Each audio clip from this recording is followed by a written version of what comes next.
चला, आज मी माझं संध्याकाळचं रुटीन शेअर करते.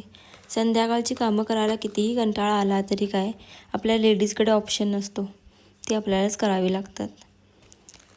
दिवसभर जी भांडी पडलेली असतात ती पहिला तर घासून घेतली. आणि आज मला एक्स्ट्राचं काम होतं, ते म्हणजे हे सोफ्याचे कवर आणि दिवाण्याचे कवर. तर हे धुवायला टाकलेले होते, सुकलेले होते, म्हटलं हेच पहिला घालून घेतले. मग कपडेसुद्धा सुकलेले होते. तर आता सध्या पाऊस नसल्यामुळे ना कपडे लवकर सुकत आहेत. मग कपडे आणले आणि घडी घातले पटकन असे आणि जागच्या जागी ठेवून दिले. अशी पटपट कामं झाली की आपल्याला किती बरं होईल ना. पण फक्त हे एडिटिंगमुळे होतं.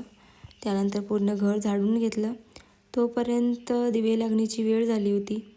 म्हटलं पहिला दिवाबत्तीच करून घेऊया. दिवाबत्ती केल्याने लागले स्वयंपाकाला. स्वयंपाक करताना लाईट गेली होती, त्यामुळे एवढं काही शूट केलं नाही. मग जेवण वगैरे आवरून घेतलं. मग सकाळच्या भाजीची तयारी करूया म्हटलं. मग हा फ्लॉवर होता, म्हणजे आम्ही तरी फ्लॉवरच म्हणतो. तो चिरून घेतला आणि ओटा क्लीन करून घेतला आणि दिवसाचा शेवट दूध पिऊन केला. तर चला, भेटूया पुढच्या व्हिडिओमध्ये. बाय.